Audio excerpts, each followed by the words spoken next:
aquí a Posadas, donde ha brindado charlas, y vamos a abordar este tema con ella. ¿Cómo está, doctora? ¿Cómo le va? Muy buenas tardes. ¿Qué tal? Buenas tardes a todos por allá. Bueno, la doctora Diana Altavilla es doctora en psicología, psicóloga y psicoanalista, y autora de numerosos libros, textos en torno de este tema, ¿no? Y siempre es un tema complejo de abordar, pero vale la pena hacerlo porque uno imagina que frente a la noticia del suicidio lo primero que aparece obviamente es el dolor, las preguntas, y algunas veces también la búsqueda de algún sentido y o culpables, ¿no? Pero todo esto tiene como un proceso, y usted cuando estuvo aquí hablaba también de la autolesión y de la necesidad de empezar a revisar también allí esas marcas en el cuerpo. Ujú. Bueno, nosotros cuando nos dedicamos a este tema, los que investigamos sobre lo que es el deterioro psíquico grave, algunos hemos avanzado en nuestras investigaciones en terrenos sobre cuidados paliativos, veteranos de guerra, enfermedades terminales, oncología. Entonces tenemos una formación amplia sobre lo que es para el ser humano enfrentarse con la noción de la muerte y con la muerte obviamente propia y la muerte ajena. Claro.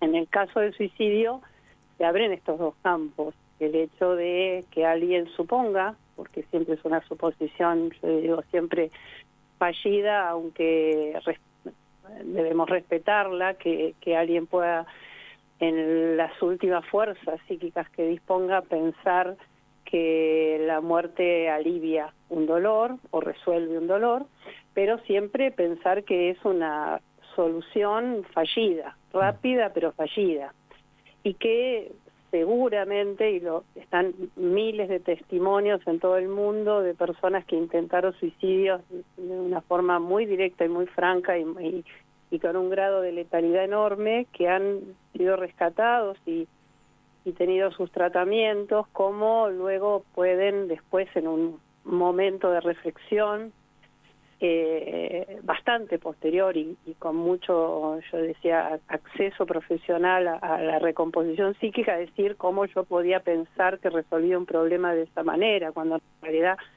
no solo no lo resolvía, sino que lo empeoraba. Entonces, cuidamos a las personas que están en un deterioro y un desvalimiento psíquico grande, que vienen de distintos campos, como decía, hay gente con dolor físico, hay gente con dolor psíquico, hay gente con dolor casi diría histórico por hechos del pasado que no se pueden resolver, pero sí llegar a un punto de cierta comprensión, como decías bien, y entonces nosotros decimos resolver un problema no es anularlo de nuestra vida, sino encontrarle un lugar mejor y que no impida nuestro despliegue a futuro, el nuestro y el de nuestro entorno. Perdón, estábamos viendo algunas estadísticas, las del año pasado son realmente durísimas, ¿no? Porque hubieron más casos de suicidios que de accidentes viales, cuando este es un país que tiene una altísima tasa también de mortalidad en el accidente vial. Y usted hablaba de alguna manera, si es que entendí bien, del el suicidio como un proceso. ¿Cómo aparece ahí la autolesión, ¿no? Esto que decíamos hoy, estas marcas en el cuerpo, esta escritura en el cuerpo. Hay una persona, un investigador, digamos, de ya muchos años, que por suerte sigue lúcido y trabajando mucho en el tema, que es el doctor Boris Cyrulnik, que es psicoanalista y neurobiólogo. Ahora está trabajando con grupos de investigación en lugares de mucha devastación, con niños de Rumania o de Colombia, etcétera, sobre cuáles son los procesos de deterioro psíquico que pueden llegar a alguien a cualquier grado de depresión o, sobre todo, autolesiones en la adolescencia. Y son muy claras las investigaciones que él viene haciendo y los muchos libros que ha escrito. Y por suerte ahora, así como las redes o internet en algunas cuestiones son perjudiciales, nos permiten escuchar estas conferencias de alguien con tanta lucidez, que nos explica claramente que cuando un niño ha recibido poco sostén vincular, afectivo, de amparo en la primera infancia, que es tan importante en la vida de un ser humano, los primeros 5 años, sobre todo el primer año, pero los primeros 5 años constituyen una base sólida, son como los cimientos de una casa. Cuando un niño no ha recibido eso, lo que ocurre es que cuando vienen crisis futuras y la adolescencia es una crisis, es un momento de cambio, y no encuentran herramientas para resolver adversidades sobre esa modificación del cuerpo, la modificación de los vínculos con otros, dejaron de relacionarse con otros niños y pasaron a relacionarse con chicos que son más grandes, con un cuerpo que les crece, que no lo entienden, que no lo saben manejar, etcétera, etcétera. Lo primero que tienen para volcarse, para descargar el monto de incertidumbre, bronca, en algunos casos así enorme, es el propio cuerpo. Entonces, cuando hablamos de que aquel que se autolesiona está buscando un alivio, no desconocemos que es parte de lo que sabemos, porque lo escuchamos ya en muchos lugares, la persona que piensa en el suicidio lo piensa como un modo de alivio a ese dolor que no sabe o que no puede resolver de otra manera. Entonces, el tema de alivio y la búsqueda de alivio, cuando una persona ya llega a un proceso de extrema tristeza o de agobio, que no siempre es visible, la búsqueda de alivio se vuelve algo imperioso, se vuelve una necesidad casi como alguien que haya pasado por un desierto y necesita tomar agua y bebe de lo que primero tiene. Entonces, lo que primero tiene muchas veces una adolescencia es su propio cuerpo. Entonces, vemos chicas, sobre todo chicas con autolesiones cortantes o chicos que pasan por la circunstancia de accidentes tan evidentes donde el cuerpo es llevado a estar expuesto de una manera como si ese cuerpo es el que genera el dolor psíquico que alguien padece. Entonces, destruyendo el cuerpo, pareciera que resuelven el tema del dolor. Sabemos que el dolor es algo que se resuelve por muchas vías. Insisto, los que han pasado por tratamientos encuentran modos de resolver, modos humanos, más constructivos, más comunicativos, más de lazo social con otros, para resolver e incluso ordenar problemas que vienen transitando de una forma mejor que la que viven. Muchos chicos adolescentes, tristemente, reconocemos hoy que vienen de familias con extrema violencia o de círculos de extrema violencia, a veces de sus propios pares, y una violencia que llega a límites extremos, por ejemplo, en el caso de abusos sexuales o de larga data. Entonces, el abuso o lo que para mí es una situación similar, que es el maltrato busca una vía de alivio. Esa vía de alivio puede tener distintas versiones. La autolesión o la ideación suicida es una, los consumos problemáticos o los trastornos alimentarios son otras. Son todos modos equivocados, pero rápidos y accesibles a aquel que está sufriendo. Por eso hay que contener a alguien para que no llegue a alguno de esos accesos y pueda resolverlo de otra manera y colaborar en eso. En esa línea iba la siguiente pregunta, Diana, porque muchos nos hemos hecho esa pregunta alguna vez. ¿Y cómo hacemos nosotros para acompañar? Cuando digo nosotros, digo la familia, digo la comunidad escolar, la maestra, los compañeros, porque cuando se llega a esta situación, el impacto en el entorno es muy fuerte, ¿no? Así es. Cuando el impacto se produce, en realidad también entre todos los que quedan, es importante hacer una red social de acompañamiento, que es lo que más ayuda a los más frágiles dentro de todo ese grupo. Pero pensando en alguien que está en riesgo, también el tema de los pares son de mucho sostén. Y creo que tanto a adolescentes como a jóvenes y a adultos jóvenes, que son los que vemos que ahora tristemente suman las estadísticas de suicidio. O sea, lo que nos llama la atención después de pandemia es que las edades, además de la adolescencia, se ha sumado la edad entre los 20 y pico y 30 y pico, como una edad que antes no estaba, con índices de suicidio mayores.